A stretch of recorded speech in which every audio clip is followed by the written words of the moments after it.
Hi guys, welcome to Indian news shorts video ఛానల్కి. Today topic వచ్చేసి ఏంటంటే వాగు వర్షాలు లేకుండా ఎట్లా పడితే అట్లా ప్రవర్తిస్తున్న మనుషుల కోసం మనం మాట్లాడబోతున్నాం. అండ్ ఇక్కడ ఇంకో విషయం ఏంటంటే చాలా వరకు కొద్దిగా గమనించండి, నేను ఎవరిని కూడా ఉద్దేశించి నేను చెప్పడం లేదు. చాలా దుఃఖంలో జరిగే ఇన్సిడెంట్స్ నేను తీసుకొచ్చి చెప్తున్నా. అండ్ ఇక్కడ చాలామంది అంటే ఆల్మోస్ట్ కొంతమంది ఏంటంటే నాకు పరిచయమైన కొంతమంది ఫ్యామిలీ మెంబర్స్లో విషయాలే చెప్తున్నాను అని అనుకుంటున్నారు. సారీ వాళ్ళందరికీ కూడా, నేను వాళ్ళ ఇంట్లో ఫ్యామిలీ మెంబర్స్లో జరిగే విషయాలు కాదు చెప్పేది, ఇండియా వైడ్ ఫ్యామిలీలో జరిగే విషయాలు మాత్రమే నేను బయట చెప్తున్నా. ఓకే, దాన్ని గుర్తుపెట్టుకోండి. అండ్ మన వీడియోస్ నచ్చితే కనుక లైక్ చేయండి, సపోర్ట్ చేయండి, సబ్స్క్రైబ్ చేయండి. అండ్ మన 400కి దగ్గరలో ఉన్నాం గైస్. లాస్ట్ 400 సబ్స్క్రైబర్ ఎవరు వస్తారో వాళ్ళకి ఖచ్చితంగా నేను బిర్యానీ అయితే కన్ఫర్మ్గా ఇప్పిస్తా. ఓకే, నెక్స్ట్ ఇంకోటి ఏంటంటే ఇప్పుడు టాపిక్లోకి వెళ్ళిపోయేటప్పుడు ఇవాళ నేను ఒక వీడియో చూశాను.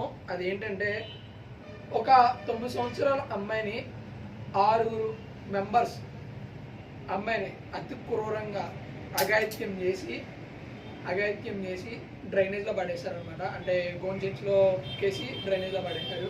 అంటే ఎంత దారుణంగా తయారైంది మన ఇండియా. అసలు ఇండియాలో అమ్మాయిలకి రక్షణ లేకుండా పోయింది. ఒక ఈ విషయమే కాదు, చాలామంది చాలా దారుణంగా ఉన్నారు పరిస్థితులు ఇంట్లో. ఒక ఎలా చెప్పాలంటే సింపుల్గాని చాలామంది ఇక్కడ అబ్బాయిలు లేదంటే అమ్మాయిలు కూడా, అంటే ఇద్దరిని కంపేరింగ్ ఎందుకు చెప్తానంటే 2 సైడ్ కూడా ప్రాబ్లమ్స్ ఉన్నాయి. వాటిని ఒకే ప్లేట్ మీదకి అంటే ఒకే పొజిషన్కి తీసుకురాకుండా వాళ్ళు తీసుకునే డిసిషన్స్ వల్ల వాగు వర్షాలు లేకుండా బిహేవ్ చేయడం వల్ల కూడా ఇన్సిడెంట్స్కి అంటే కొన్ని వాటికి దారుణంగా దిగజారిపోతున్నాయి. అండ్ ఇక్కడ ఫస్ట్ వచ్చేసి ఇంకా హర్యానాలో ఇన్సిడెంట్ అనమాట. ఈ టాపిక్ చెప్పడానికి కారణం హర్యానా ఇన్సిడెంట్. ఈ హర్యానాలో ఇన్సిడెంట్ ఏమైందంటే ఒక స్టేషన్కి ఒక కేసు వచ్చింది. అది ఏంటంటే సొంత అన్నయ్య మీద సిస్టర్ పెట్టిన కేసు ఇది. అది జరిగింది బిఫోర్ ఒక 1 మంత్ అవుతుంది. ఆ 1 మంత్ మనకి షెడ్యూల్స్ మీకు తెలిసిందే కదా, రోజు ఒక వీడియో అనేది మీకు అప్లోడ్ అవుతూ ఉన్నది. కాబట్టి మనం ఏదైనా సడన్గా తెలిసినా ఆ టాపిక్ వెంటనే చెప్పడానికి అవ్వడం లేదు.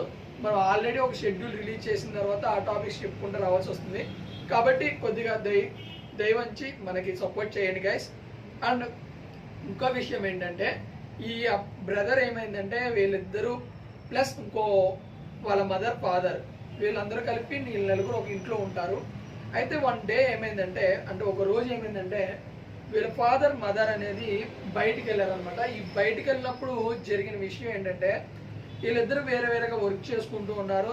వాళ్ళ బ్రదర్ ఫోన్ యూజ్ చేస్తుండగా అబ్నార్మల్ కొన్ని థింగ్స్ని చూడడం వల్ల తన యొక్క బ్రెయిన్ అంటే తన మెదడుని కంట్రోల్ చేసుకోలేక, తనలో ఉన్న కొన్ని ఫీలింగ్స్ని అనేవి కంట్రోల్ చేసుకోలేక తన చెల్లి మీద చూపించడం, తర్వాత వాళ్ళ మదర్ ఫాదర్ వచ్చిన తర్వాత ఇట్లా జరిగిందని చెప్పడం, తను వెళ్ళి స్టేషన్లో కేసేయడం, ఇవన్నీ చకచక జరిగిపోయినాయి అనమాట. కానీ ఇట్లా చేయడానికి అంటే సొంత చెల్లి మీదే వీడు ఇట్లా ప్లాన్ అవ్వడానికి కారణం ఇక్కడ ఏంటంటే వాడి మైండ్ అనేది అంటే వాడి మెదడు నార్మల్ పొజిషన్లో ఉంది. ఈ నార్మల్ పొజిషన్లో ఉన్న టైంలో అబ్నార్మల్ వీడియోస్ అంటే అబ్నార్మల్గా థింగ్స్ని చూసినప్పుడు మైండ్లో కొన్ని థింగ్స్ అనేవి అంటే కొన్ని హార్మోన్స్ అనేవి రిలీజ్ అవుతాయి. ఈ రిలీజ్ అయిన టైంలో ఏమవుతుందంటే హార్మోన్స్ రిలీజ్ అయిన టైంలో ఫీలింగ్స్ ఆఫ్ ఎమోషన్స్ కంట్రోల్ అవ్వనప్పుడు మన ముందున్న వాళ్ళు ఎవరు ఏంటి అని ఆలోచించకుండా వాళ్ళ మీద ఫీలింగ్స్ అనేది రుద్దడం అనేది చేస్తూ ఉంటారు కొంతమంది ఈ మ్యాక్సిమం కెమిస్ట్రీ చేసిన వాళ్ళు కానీ లేదంటే మెడిసిన్ చేసిన వాళ్ళు కానీ వీళ్ళైతే కనుక వాళ్ళు కంట్రోల్ చేసుకోగలరు. ఎందుకంటే వాళ్ళు చదివినప్పుడు ఒక హార్మోన్స్ని ఎట్లా కంట్రోల్ చేసుకోవాలి అనేది ఒకప్పుడు ఎడ్యుకేషన్లో ఉండేది, ఇప్పుడు కాదు. ప్రజెంట్ ఎడ్యుకేషన్లో అస్సలు లేదు అట్లాంటిది, కానీ ఒకప్పుడు ఎడ్యుకేషన్లో మాత్రం పక్కా ఉండేది. అండ్ ఇంకో విషయం ఏంటంటే మనకి పర్టికులర్గా చెప్తున్నా, చాలా వరకు గుర్తుపెట్టుకోండి, ఇది హర్యానాలో జరిగిన ఇన్సిడెంటే కాదు, ఇండియా వరల్డ్ మొత్తం ఈ ఇన్సిడెంట్స్ జరుగుతూనే ఉన్నాయి. కానీ చాలా రేయర్గా ఈ విషయాలు బయటికి రావడం జరుగుతున్నాయి. అంటే ఇప్పుడు వాళ్ళ సిస్టర్ వెళ్ళి కంప్లైంట్ చేయడం వల్ల అది న్యూస్లో పడడం వల్ల బయటపడ్డది, కానీ లేకపోతే ఆ ఇన్సిడెంట్ జరిగినట్టు కూడా ఎవరికి తెలియదు. ఇదే కాదు, మ్యాక్సిమమ్ రిలేటివ్స్లో అంటే బాగా దూరమైన రిలేటివ్స్ వాళ్ళకి వేరే వరుసలు అవ్వచ్చు, వీళ్ళకి సమ్ వన్ సిచ్యువేషన్స్లో వీళ్ళకి అట్రాక్ట్ అవ్వచ్చు. ఆ అట్రాక్ట్ అవ్వని టైంలోని వీళ్ళని ఎలాగైనా దక్కించుకోవాలి అనే దాంట్లో మార్గంలో ఏం చేస్తూ ఉంటారంటే వాళ్ళకి ఎవరైనా పిల్లలు కానీ లేదంటే ఇంకెవరైనా ఉంటే వాళ్ళని చంపడం కానీ వాళ్ళని టార్చర్ చేయడం కానీ ఇట్లాంటివి చేస్తూ ఉంటారు. కానీ ఇక్కడ గుర్తుపెట్టుకోండి ఇంకో విషయం కూడా, మనం ఒకరిని టార్చర్ చేస్తున్నాము అన్న సిచ్యువేషన్ వచ్చినప్పుడు వాళ్ళ నుంచి మనకి ఆపద ఉంటుంది అని కూడా గుర్తుపెట్టుకోండి. ఎందుకు అంటున్నానంటే, మీరు ఒక పర్సన్ని డైలీ రెగ్యులర్గా టార్చర్ చేస్తున్నారు అనుకోండి, అది మాటల ద్వారా అవ్వచ్చు, లేదంటే వార్నింగ్స్, లేదంటే మీరు వెళ్ళి బెదిరించడాలు, అంటే మన యొక్క థింగ్స్ ఉంటాయి కదా, కొన్ని చిన్న చిన్న థింగ్స్తో భయపెట్టడాలు ఇట్లాంటివి చేసినప్పుడు వాడి మైండ్లో ఒక పాయింట్, ఒక రీజన్ ఉంటుంది. మనకి 2 పాయింట్స్ ఉంటాయి. ఎవరికైనా సరే కామ్గా ఉండడానికి ఒక పాయింట్ ఉంటుంది, రేసింగ్ పాయింట్ ఒకటి ఉంటుంది. ఈ కామ్గా ఉన్న పాయింట్ ఉన్నంతసేపు కూడా చాలా వరకు అబ్నార్మల్గా ఉంటాడు మనిషి. ఎందుకు అబ్నార్మల్గా ఉంటాడంటే, వాళ్ళ కంట్రోలింగ్ మొత్తం అన్ని న్యూట్రల్గా ఉంటాయి. హార్మోన్స్ కానీ వాళ్ళ గుండె ధైర్యం కానీ మొత్తం హార్ట్ బీట్ అన్నీ కూడా ఒక కంట్రోల్ పొజిషన్లో ఉంటుంది.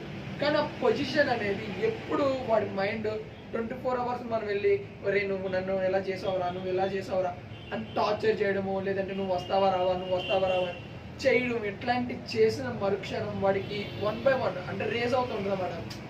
రోజు టార్చర్ భరించలేకపోతున్నామే, ఈ టార్చర్ని ఎట్లా కంట్రోల్ చేయాలి లేదా మొత్తం మూసేయాలి అనుకున్నాడు అంటే ఎట్లాగైనా ఆడికి ఎంత బలవంతుడు అవనండి. కానీ ఇక్కడ ఇంకో విషయం చెప్తున్నా, ఇక్కడ చాలా వరకు పోలీస్ స్టేషన్స్లోంచి అంటే కొంతమంది పోలీసులు, అందరూ కాదు నేను అనేది ముందు గుర్తుపెట్టుకోండి, కొంతమంది పోలీసులు కూడా టార్చర్ చేస్తున్నారని తెలిసింది. అది నేను ఇవ్వాలే కూడా, ఆ వీడియో కూడా ఇవ్వాలే చూశాను.